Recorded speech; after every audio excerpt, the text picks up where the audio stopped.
Greetings, Stars fans, and welcome to the Two Brothers Mic'd Up show. If you didn't know, what we do is we go back, talk about the recent Dallas Stars game. It is round 2 of the 2016 playoffs. Game 2 against the St. Louis Blues. As we start off each video, we go back to the last one where we give scores and predictions of what we think the winning team is going to come out as. Quinn, you liked a score of 2-1 for either team. You figured it'd be a low-scoring, tight game.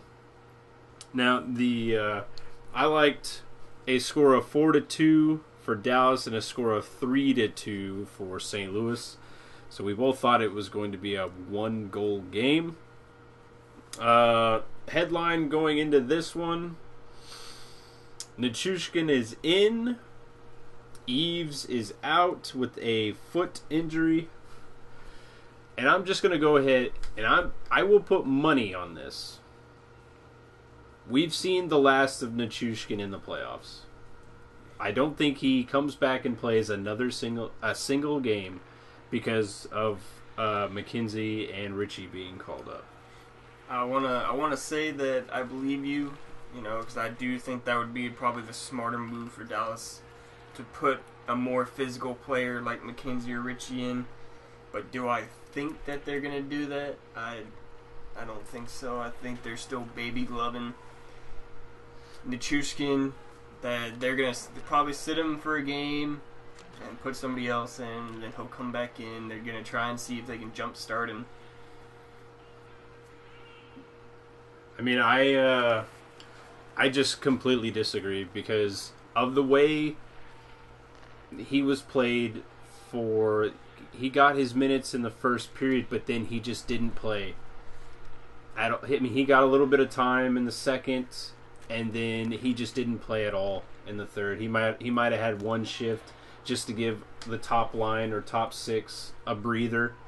I don't think I ever saw him in overtime. Moen was surprisingly with only 4 minutes of game time. I would have thought he'd be utilized a bit more than that. Fiddler had 7 minutes. So that fourth line, granted, the Stars were playing catch-up the whole game. I mean, I said it in the last video. Blues, if they don't change their game, play the same way you played in game 1. Stars didn't do that. Stars changed their game plan completely. I don't think they changed it completely. I think that St. Louis said, okay, we got, I think it was like 23 hits last game. I want you to double it up. And St. Louis finishes with 42. And Dallas finishes with 23 hits. So they almost did 20 more than Dallas. I just think Ken Hitchcock said, pressure, pressure, pressure, close the gap, hit everything that has the puck or the puck just left them. Play within the realm of being clean, but I think you're allowed like a 2-second window, kind of, whenever a player is just receiving a puck or just having the puck leave them. That you're allowed like that little bitty window that it's still considered a clean hit, because we saw in the first period that Cody Eakin hit, I think it was from Reeves. Puck had just gotten to him, but not really. It was kind of in his vicinity, and he just got his bell rung on that one. David Backes finishes with 7 hits. Let's see, who else? Stastny finishes with 7 hits. Reeves finishes with only 5. You would have thought he would have had 19 alone just from his time in the first period. He finishes with 6 minutes.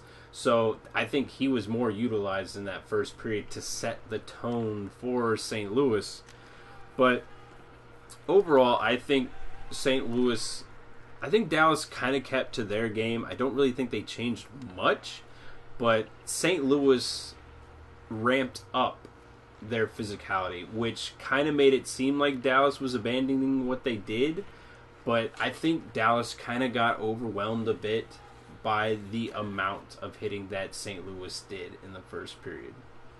See, I mean, and that's where I'm gonna kind of disagree. Like, I really didn't see any kind of physical play at all out of the Stars. I mean, there's little bumps and shoves that they're gonna consider hits, but I mean, they did not have the same intensity that they had in the first game, and it definitely showed in this one. Yeah, I mean, to say that Dallas wasn't physical in this game, it's kind of a misnomer, because I do think Dallas was physical, but I don't think they were physical right from the jump.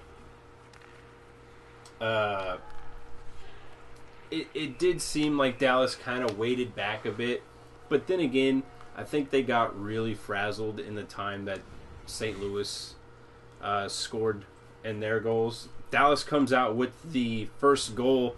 I think how far into the first? Oh, at the first like 2 or 3 minutes. It was at the 3.5 minute marker for Goligoski. So Stars come out. They're kind of blazing. They get the first goal, but then let's see. About 30 seconds later, they come back and they just completely blow their coverage back with the Berglund goal. It's a standard break. You know, they're skating, but Faksa isn't really skating hard and loses his coverage of where they should go. Johns, was it Johns that was up? I think he steps up to try to take the man with the puck, but he gets a little chip up, and then Berglund just has that time all to himself. And he gets off just a perfectly placed shot. Out of the 3 goals, I want to say that one was the one that just had to have been stopped. It was a good shot, but when you go back and you look at the replays, there's especially one that's behind Kari. Kari's just a second late raising his arm up. If he had just anticipated it just a little bit more, been a little quicker, I think that would have been a save. Now the second one, they had all sorts of problems on the second one. Well, let's go and talk about the first Dallas Stars goal. It was a great shot by Goligoski. Hard work by Ben. Goligoski comes in just beaver tailing his stick all the way up to the goal. And Ben, I don't even think Ben really looks at him. He just hears it and just dishes it out, puts it right into his wheelhouse, and does a perfectly placed shot over Elliott's shoulder.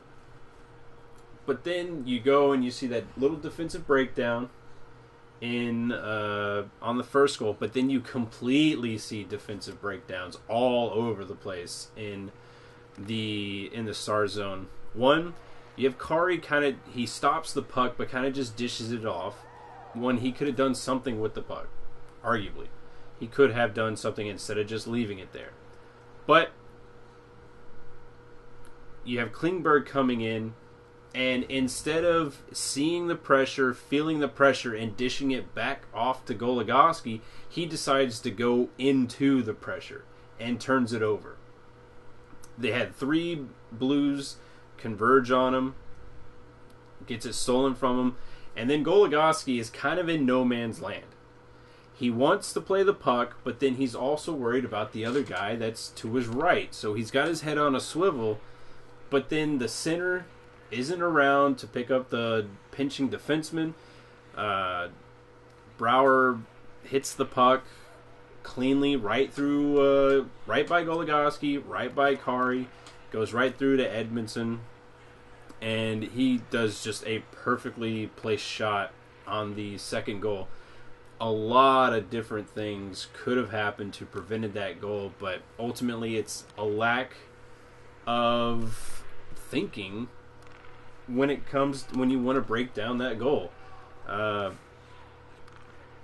When you see the Stars, surrender the lead, and then they They let it get tied up, then they surrender that lead. How did you feel about Dallas was playing?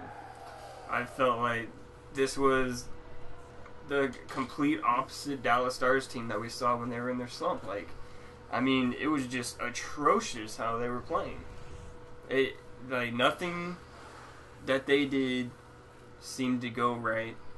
They were caught out of coverage constantly. They're trying to... this is every game, even when they are playing good. There's little chip passes, icing the puck when you have plenty of time. The Stars got to learn that, St. Louis is going to come at you with all sorts of pressure, but you still have to stay calm. Getting frazzled is just going to make you play right into St. Louis's game, and they're going to dominate because that's what their team is built around. They pressure, they hit, they check. They're going to get you frazzled so that you start turning the puck over, icing it so they can stay in your zone, and then they're just going to let their physical play open up the space to get that goal, just as you saw in that second one. I think it was like a perfect pick play, First guy skating with the puck, kind of drops it to Brouwer, and then, the clean hit comes in. Brouwer's right there, open space, passes it across, open net. Yeah. Again, Klingberg should have felt that pressure. He should not have skated into that pressure with two Blues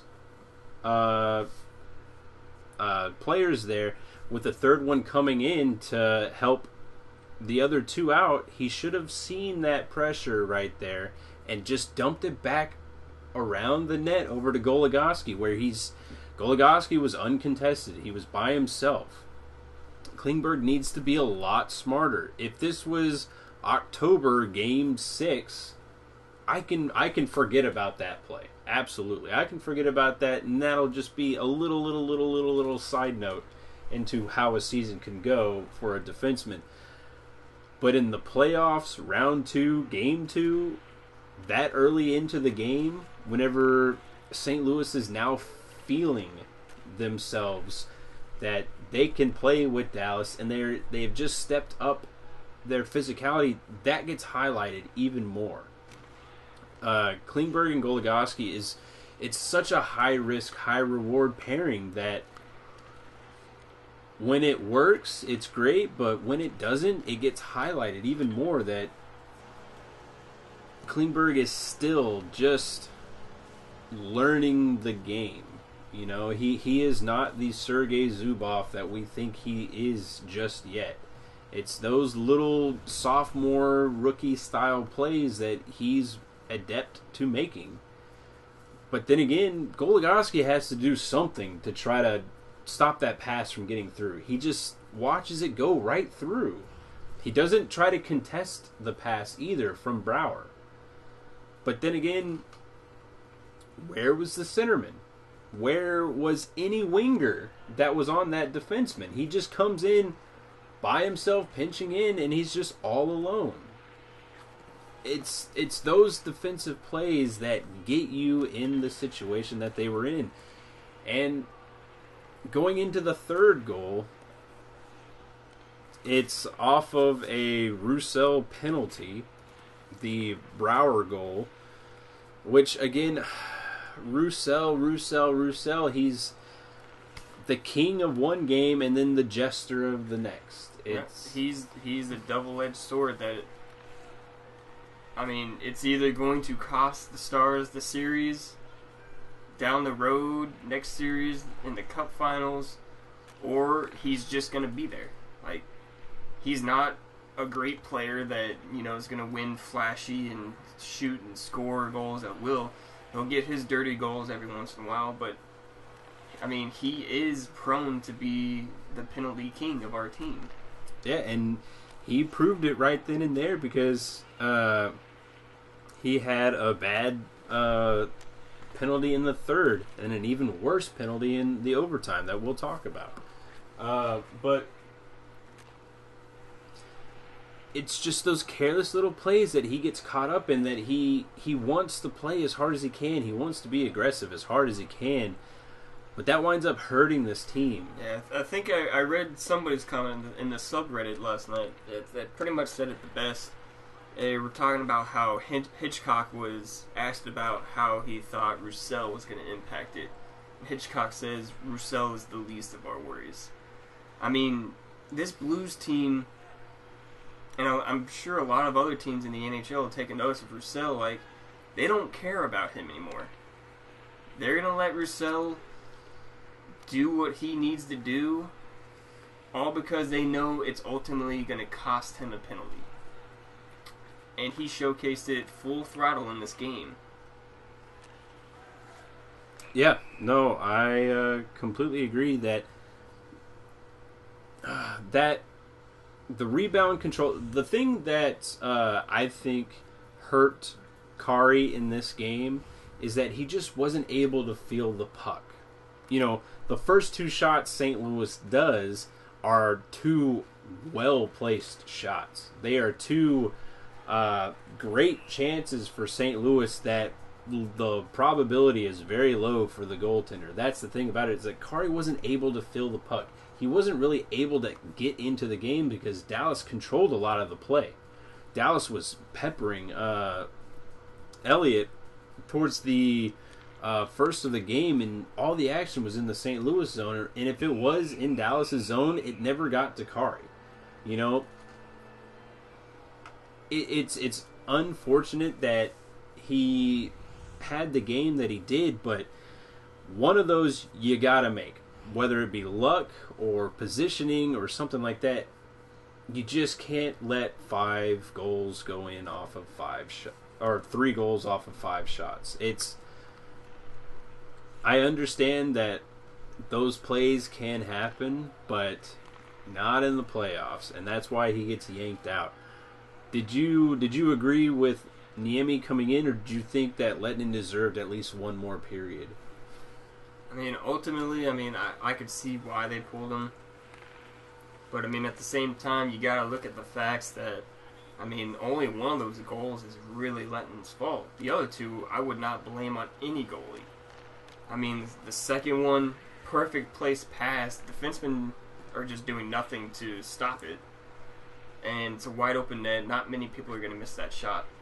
Third one, shot on net. Guys just standing all alone.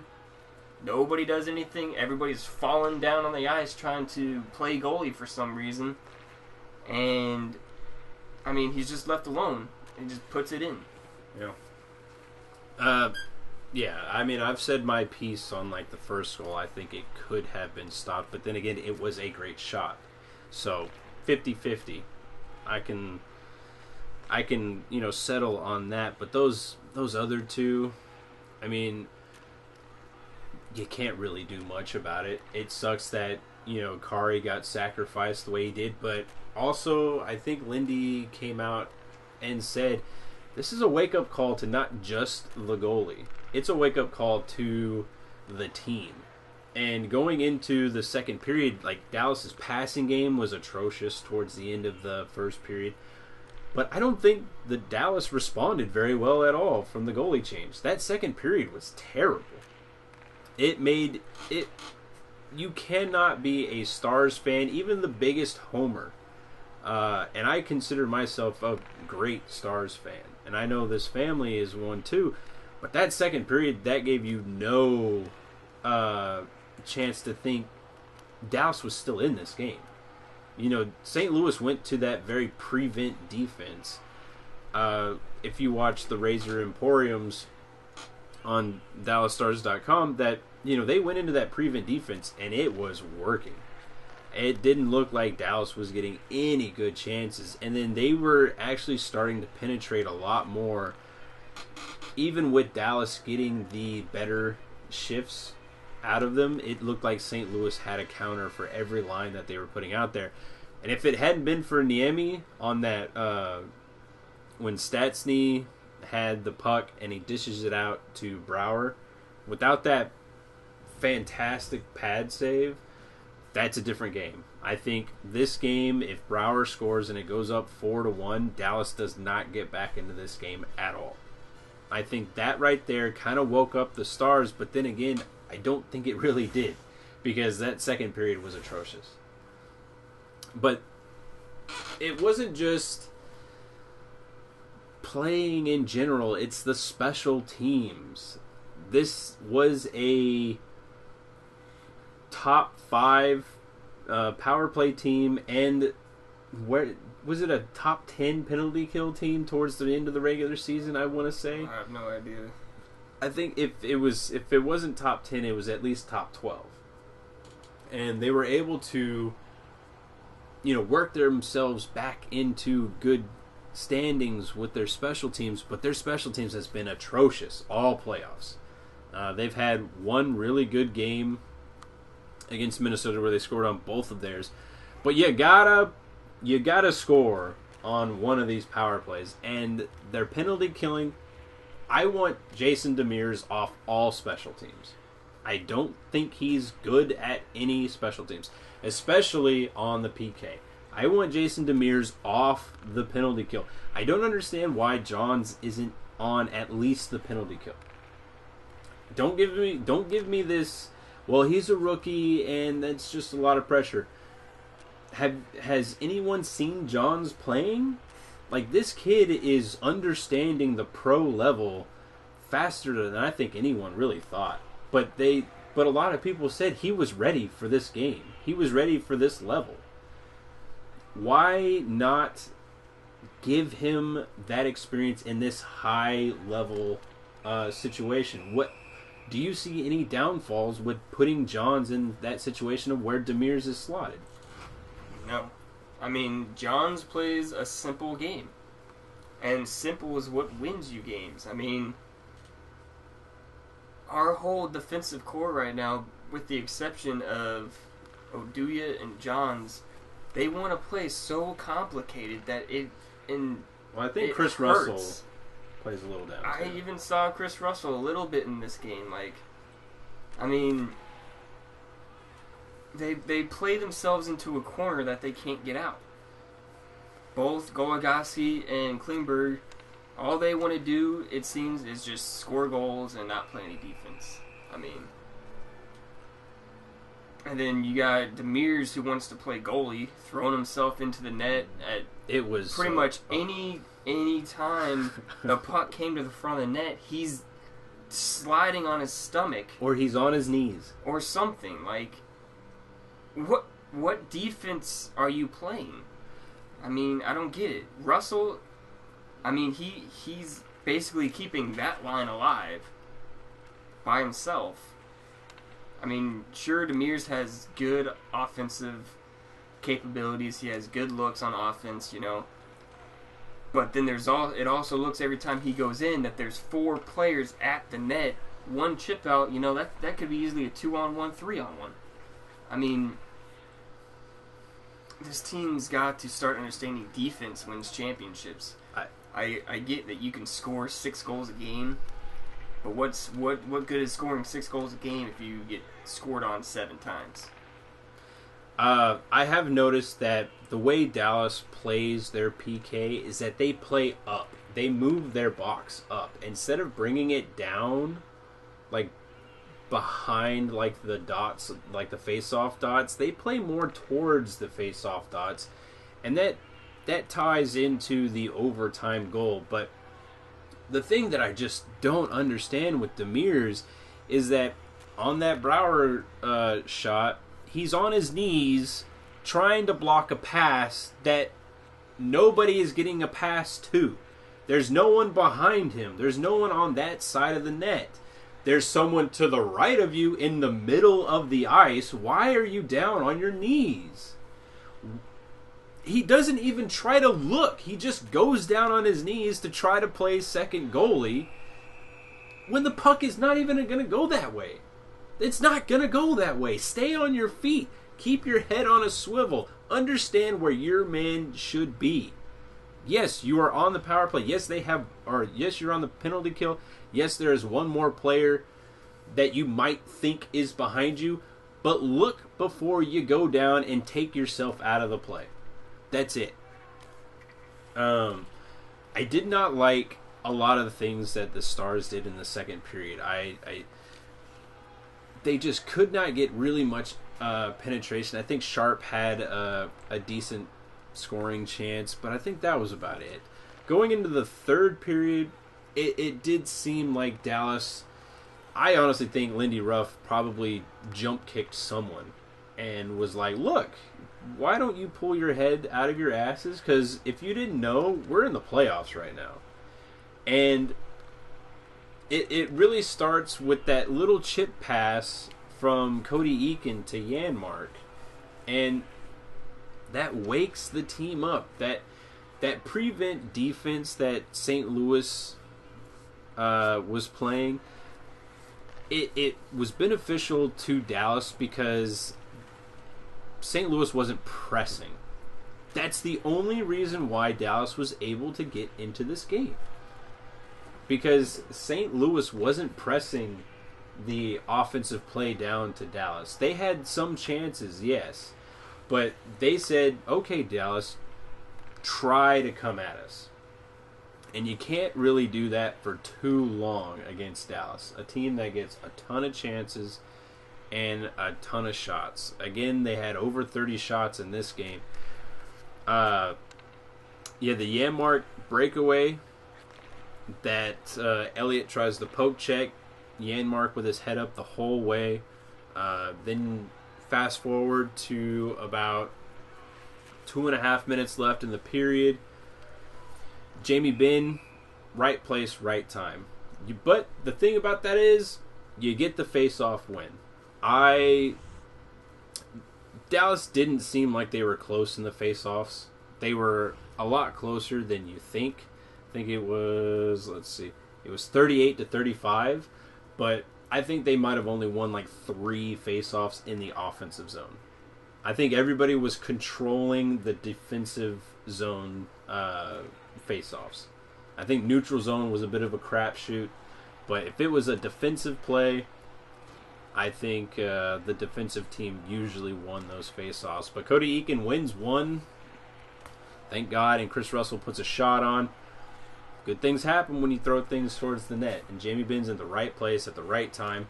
And we hear Pierre talk about, I think he was saying that Jamie Benn was telling someone it's coming, like towards the middle of the period, and Pierre just kind of, being Pierre, kind of just blows up, and he was like, see, he said it was coming, and then it came. But Jamie Benn ties it up, and we go to overtime.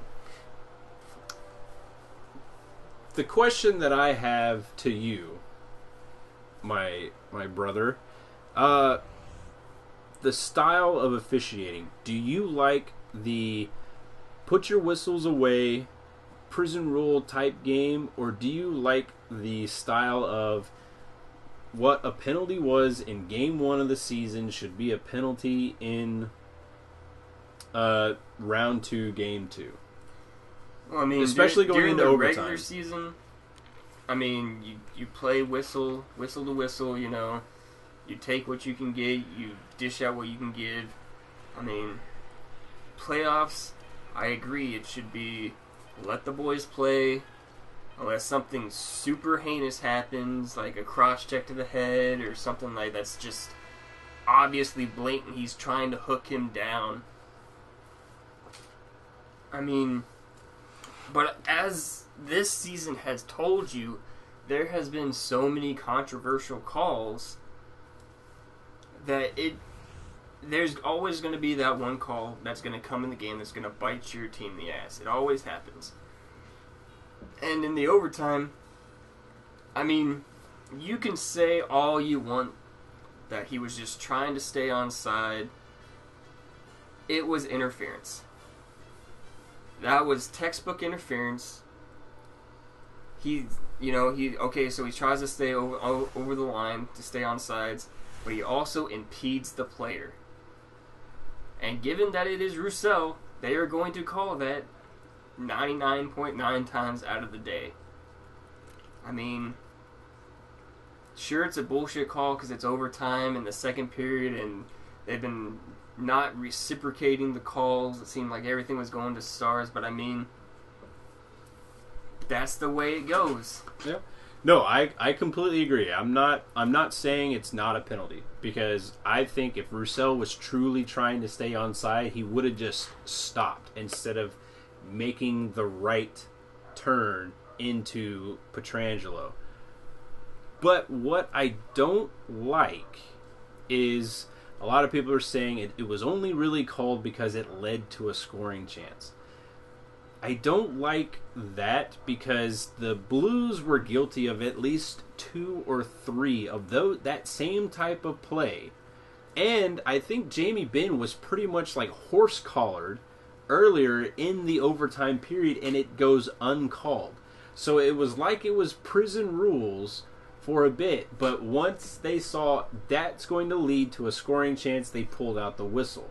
Now, if you're going to call that interference play, call the stuff that was on the Blues earlier in the game, because they had one against the Mears that you can clearly point out that I think it was in the second period that he gets hit offsides and it gets called offsides and he didn't have the puck.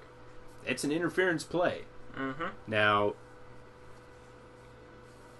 I'm not disagreeing that it's not a penalty. It was stupid. It was a stupid play. He should have just stopped. Kind of like what Sevier always does. Drag your leg. Do what any kind of reasonable forward would do in that situation when you have an odd man break, a 3-on-2 with Hemsky going up the boards with speed. I don't understand why he wants to skate into Pietrangelo to try to convince someone that he's trying to stay on sides. But what I don't like is that if you call that there, I want it called earlier in the game. That's all I want. I'm not saying it shouldn't have been a penalty. It was. But either decide it's going to be a penalty by penalty game or it's going to be prison yard rules. That's it. I don't want it to come, just because it was a scoring chance. Okay? And you know what? Another thing, the first penalty from Klingberg, that is the second time that this kid has been burned skating backwards. Because if you go back to the first round, Niederreiter's goal, Klingberg is skating backwards and Niederreiter just burns him. And then Klingberg just didn't have the wherewithal to think, Tarasenko's going to hit his speed burst, try to go around me. Why am I still skating backwards? And now I have to turn around and try to reach him. Turn earlier than that and keep stride with him. Defend better. David Backes goes and scores. Goligoski gets kind of injured at the beginning of that play. And then David Backes is just left all alone. Johnny Oduya scoots up to try to contest the shot, but if you're going to do that, make sure you get it. That's the only thing. You move up to try to block the shot, you damn well better make that shot, because now you have one of the best greaser-style goal scorers in the face of your goalie in front of the crease. All alone. And what happens? He puts it in the back of the net. I get that we got Chris Roussel to try and shot block a lot of shots and keep us in the playoffs. I like that Dallas is trying to block more shots to help out their goalies. But there comes a time when everything is riding on, the next play to win the game, when you should take an extra second, look around, notice Backes is in front of the net, this guy's about to shoot the puck. Let your goalie make the save. Let your goalie make the mistake of letting it go in. Do your job. Keep the guy in front of the net tied up. I don't get why on our penalty kill we decide to just abandon the front of the net. It happened twice in this game that we got scored on because the guy was left in front of the net wide open. Why? Why is Dallas allowing this to happen? Why is management allowing this PK to let that happen?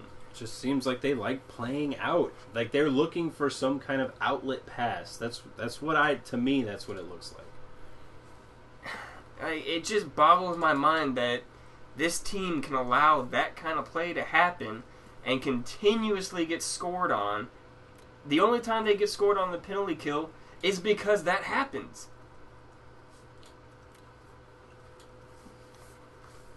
Change something.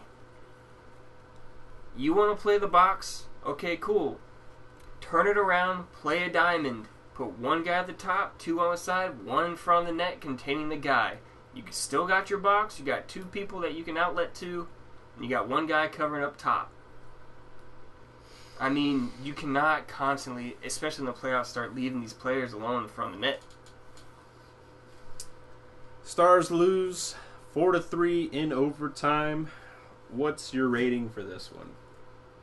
I mean, I'll give it a C- just because they came back and they played like they actually cared in the overtime. Like, that was, like, the way they played in the overtime, why couldn't they have played that way for the entire game is beyond me. Yeah. Like, it just baffles my mind that Dallas can play a perfect period, a perfect 15 minutes, a perfect 10 minutes, and then the rest of the game just be total shit. So, I mean, that's why they get the C-. I gave a C, so I'm not too far off of what you're thinking. They get that grade only because they came back and they showed that they weren't going to go quietly. Game 3 in St. Louis. St. Louis now has home ice advantage for the next two games. What kind of scores you got for that one? I'll say Dallas comes out on top 3-2. St. Louis comes out on top 5-1. Interesting. I like a score for Dallas. I think Niemi's going to be in net, so I like a score of 4-3. I think it's going to be a close game again, and if St. Louis comes on top, it's going to be a score of 4-2. I don't think it really goes over 4, but I think because they're in St. Louis, they double up on these Stars. With that, that's the end of the discussion. Be sure to subscribe if you want to keep up to date with each video. Hit the like button. Leave any kind of feedback down below. Remember, this is a show for fans, by fans, and, as always, tune in next time.